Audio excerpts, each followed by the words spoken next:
Have you ever driven at night with not another soul to be found, and suddenly a truck with massive fog lights comes blinding you from your rear view? Yeah, that light bar is insane. Well, you can thank the engineers at Lorraine Dietrich in 1926 for the invention of the fog light. They wanted an advantage at night during the 24-hour Le Mans and decided to add a third headlight to the front grille.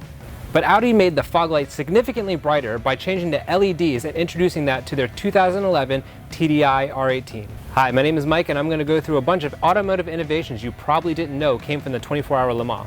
In the early automotive days, drum brakes were basically the standard.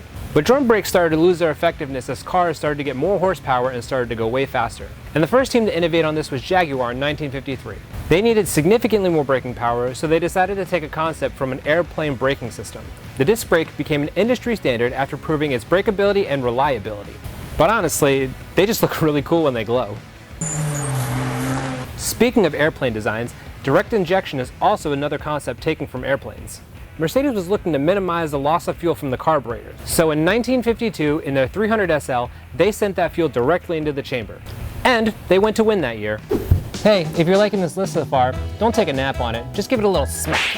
And if you're really enjoying it, please hit that like button so I know to make more of these videos in the future.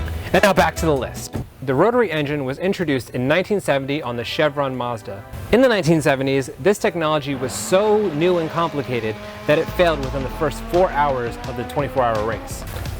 Over the years, it was significantly improved upon to the point where in 1991, Mazda with its 787B won their first Le Mans with the rotary engine. On a side note, GM head engineer Ed Cole loved the Wankel so much he actually wanted to put it in the Corvette, but he also wanted to make the Corvette mid-engine, and I can't see that happening. The dual clutch transmission was introduced by Porsche in the 1980s to really reduce that pesky turbo lag that a lot of cars were getting, because I mean, their turbos were getting obnoxiously large. And in 2008, they started introducing it as a more standard option in their flagship 911.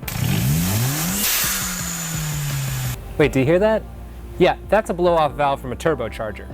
While turbochargers were initially built to help airplanes at high altitude, airplanes, well, I think we got a running theme here. But anyways, in 1976, Porsche threw one on their 936 prototype. After demonstrating the high potential of the turbocharger, Porsche started putting it once again in their 911s. And nowadays, turbos are almost synonymous with high performance.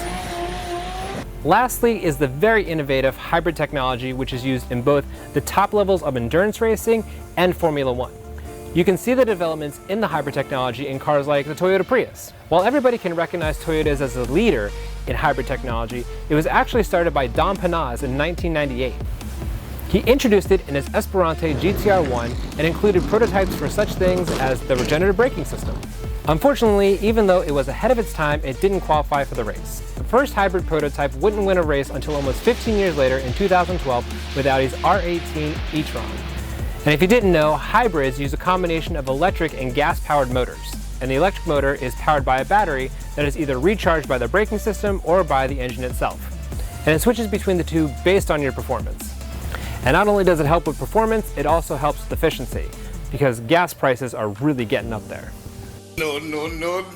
And when I say these hybrid systems make power, the Toyota TS050 makes almost 1,000 horsepower on their hybrid system.